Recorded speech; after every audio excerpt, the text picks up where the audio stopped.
si el petróleo es de todos, que les pregunten a todos. A unas horas de que inicie el debate en torno a esta llamada reforma energética con estas tres propuestas que hay, ¿qué piensa el ingeniero Cuauhtémoc Cárdenas, la cabeza más visible que tenemos en este país, de este tema de defensa de nuestros recursos naturales? Yo creo que por ese tema debemos iniciar y quisiéramos conocer qué opina, por dónde debemos empezar en estos momentos, ingeniero.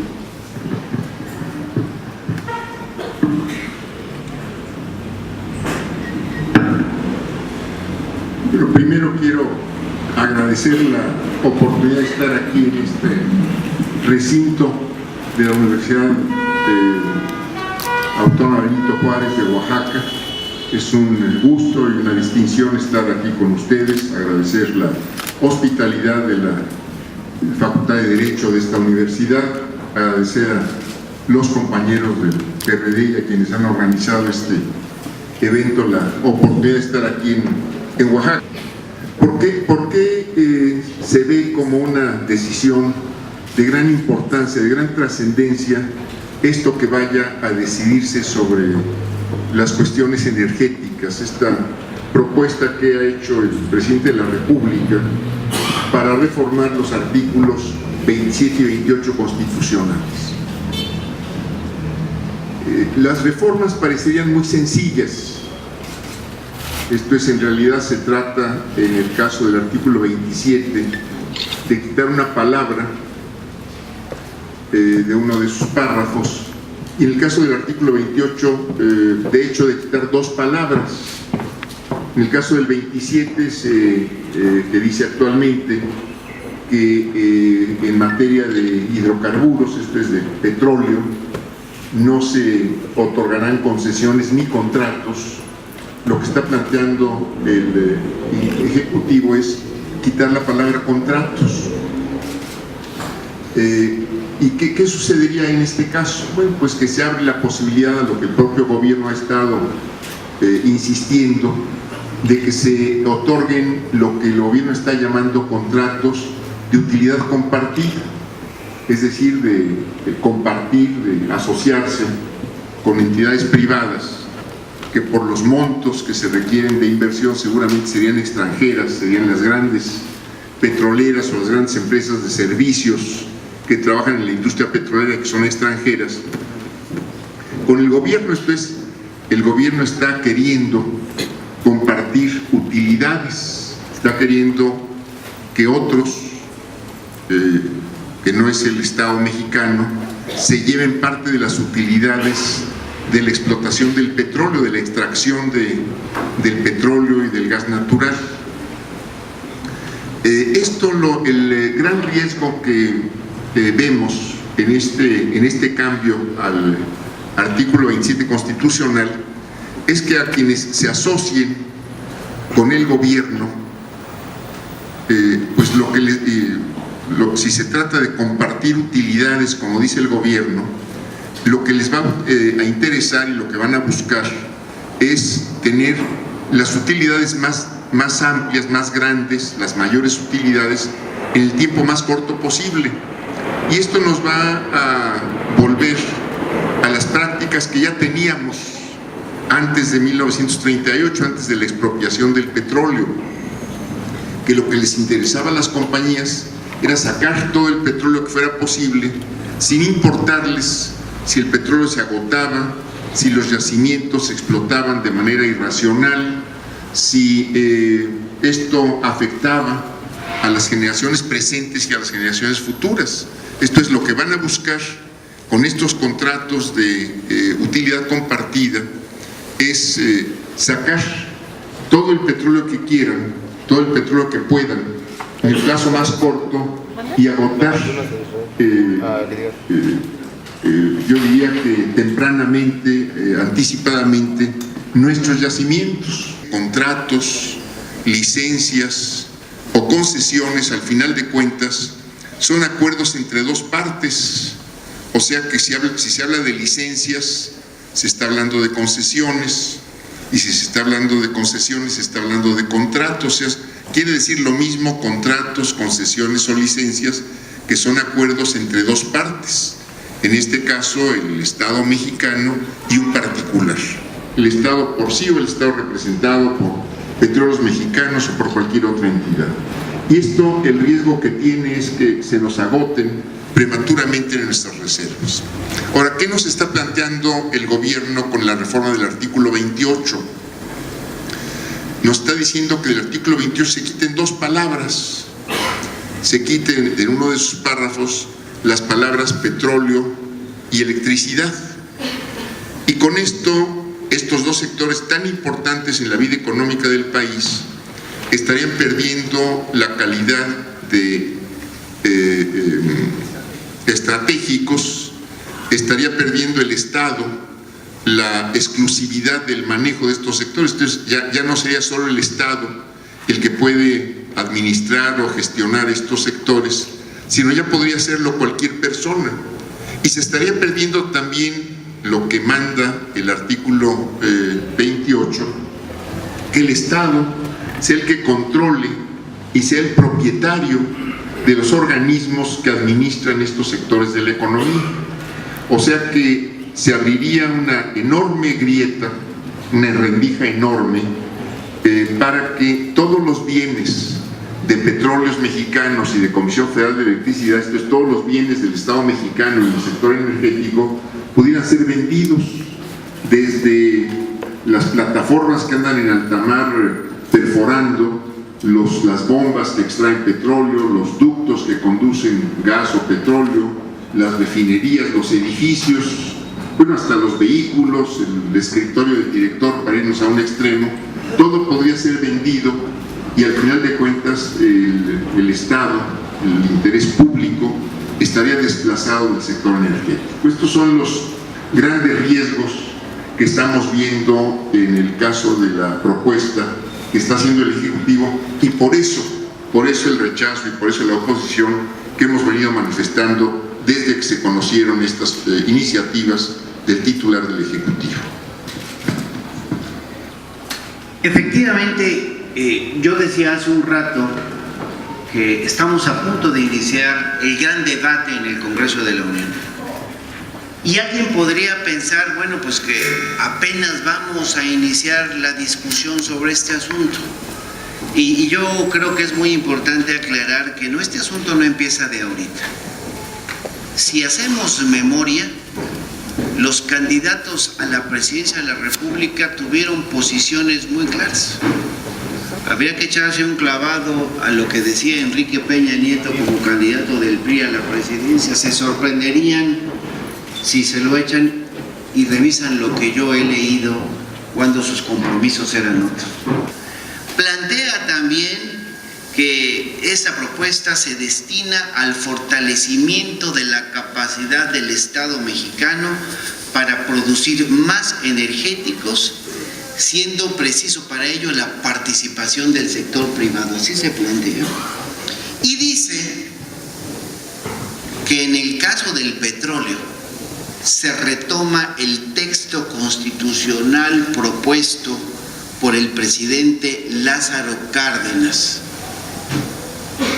acuñando sobre todo la palabra o el comentario que es palabra por palabra, modificando de hecho pues todo lo que nos enseñaron en la escuela.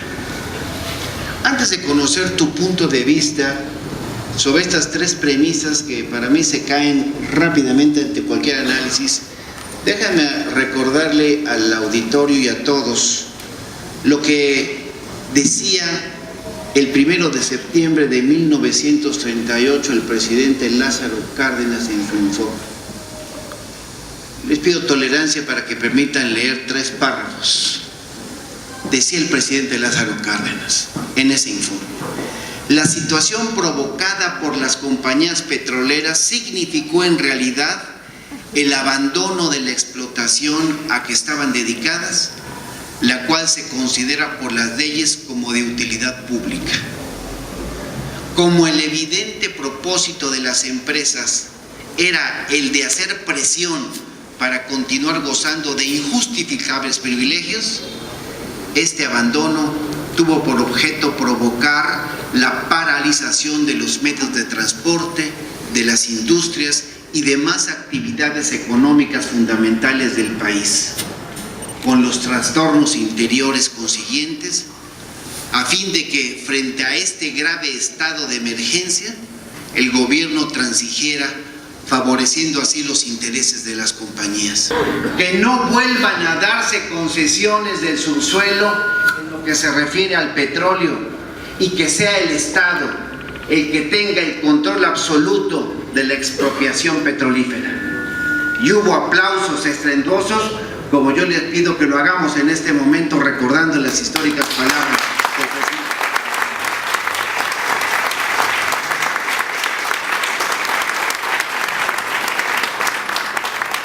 Palabra por palabra el presidente, pero hay 3 alusiones a las que comentaba yo en un principio, Saúl. ¿Nos puedes dar tus impresiones al respecto? Nosotros decimos es una regresión de la industria petrolera, es una vuelta al pasado y no una modernización de la industria o una modernización del sector que supuestamente a través de esas inversiones modernizaría el país. El Estado mexicano está en condiciones de modernizar la industria, tiene con qué, tiene los capitales, tiene la inversión y puede acceder a la tecnología necesaria para modernizar al sector.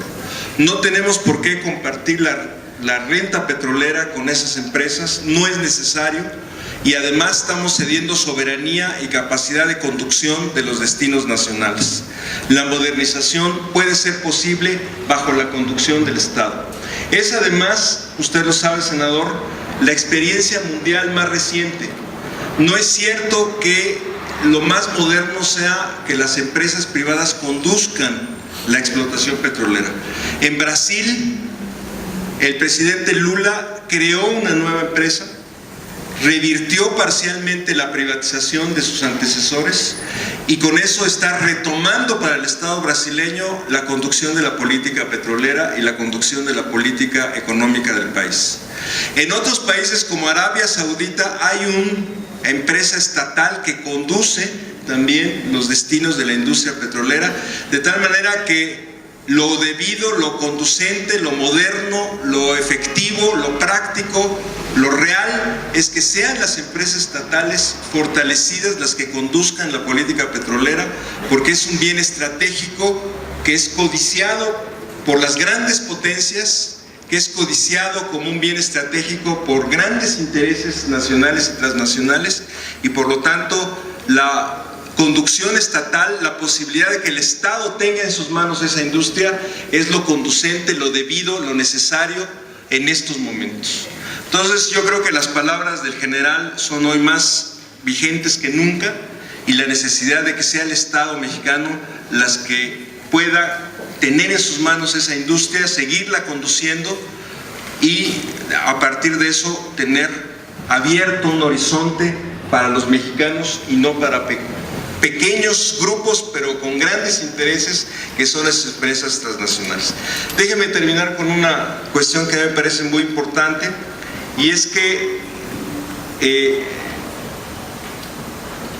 hay en la mente de nuestro gobierno la idea de que México tiene que aumentar la exportación petrolera hasta 3,5 millones de barriles diarios.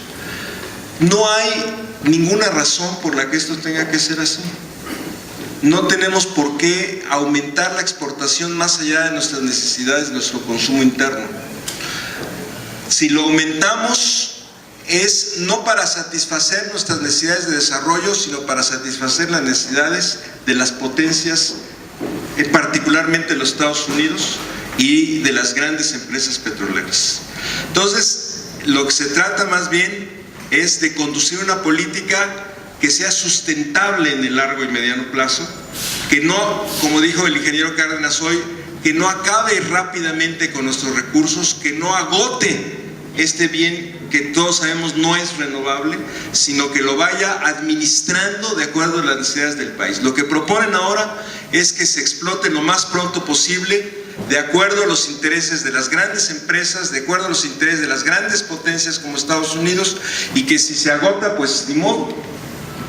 Eso no les incumbe a ellos, sino que pasan en este sentido por los intereses de la nación. Yo creo que de lo que se trata entonces es fortalecer la industria petrolera nacional en manos del Estado, como dijo el general Lázaro Cárdenas, y en esa idea estamos, y creo que falsear la historia no sirve a nadie y da una idea de cuáles son los verdaderos intereses de quienes están promoviendo en estos momentos. La seguridad energética es fundamental y no creo que haya alguien aquí que pueda estar en contra de ello. Pero yo me he preguntado, como estoy seguro que lo hemos hecho muchos, la seguridad energética de quién ha garantizado el país con este tipo de política durante los últimos años. Porque pareciera que hemos garantizado la seguridad energética de otras naciones. Porque México guarda condiciones muy diferentes a las de otras naciones con las que nos quieren comparar hoy en día. ¿Qué nos quieren comparar con Brasil y su empresa? Pues nada que comparar, allá pagan la mitad de los impuestos esa empresa que paga Petróleos Mexicanos. Es muy grave que al petróleo y a la electricidad se les quite la condición de estratégicos. Él leía aquí un párrafo del informe presidencial de 1938 y decía que era importante el control del Estado del petróleo porque esto garantizaba al país el abasto de combustibles, entre otras cosas. Bueno, si se le quita al petróleo la condición de estratégico, quiere decir que al Estado mexicano, al gobierno de la República, pues no le importa si tenemos gasolina, si los transportes se mueven, si no se mueven, si las fábricas carecen de electricidad, si hay apagones más frecuentes de los que tenemos en muchas partes del país. Esto es, se quiere tratar el petróleo y a la electricidad como cualquier artículo o cualquier actividad de la que podemos prescindir. En la Cámara de Senadores es donde está la discusión, para tratar de convencer por lo menos a senadores de otros partidos que permitan completar el tercio que impidiera la reforma constitucional. Si esto se logra, pues ahí ya ganamos, diría yo. No pasa la reforma, pero este es un escenario hasta hoy poco probable. Decía el senador que hay posibilidad de que algunos senadores de Acción Nacional o de otros partidos pudieran votar junto con los del PRD, pero a lo mejor no son suficientes para completar el tercio. Entonces esto haría que la reforma pasara, es que la reforma que ha propuesto el presidente de la República pase y se reformen los artículos 27 y 28. Queremos ir por este camino si se diera la reforma. Queremos avanzar, bueno, ya hemos avanzado, podría decirles, ya tenemos las firmas necesarias para pedir la consulta. Son 1.700.000 firmas, poquito más del 2% de la lista nominal de electores, que es lo que establece el artículo 35 constitucional, y con esto vamos a hacer que se convoque a una consulta. Hubiera sido deseable que esa consulta se convocara antes de que se discutiera en el Senado. Esto es que ya hubiera ahí un criterio, pues, donde la mayoría de la población se hubiera expresado, que se nos hubiera consultado a todos antes de que esta iniciativa llegara al Congreso. Pero en fin, no sucedió así, y entonces ya tenemos las firmas necesarias para que las autoridades convoquen a una consulta que será en el 2015, coincidiendo con la elección federal que tendremos el primer domingo de julio de 2015. Yo aquí les pediría, uno, que aunque ya se entregaron las firmas que completan las necesarias para demandar la consulta, no se cese, no se acabe esta tarea, que se sigan reuniendo firmas para que sean muchas más las que puedan tenerse solicitando esta consulta en el 2015. Y yo les diría otra cosa más. Esto abre la posibilidad de que de aquí al 2015, de aquí al primer domingo del 2015, si esta reforma pasa y esto puede suceder, esta desgracia puede suceder en esta semana o en la próxima, pues desde aquí, desde este momento hasta el primer domingo de 2015, estaríamos en campaña permanente para pedirle a todos los votantes del país, no solo a los que firmaron la solicitud de consulta, sino pedirle a todos los votantes del país que voten porque se eche abajo esta reforma constitucional de los artículos 27 y 28.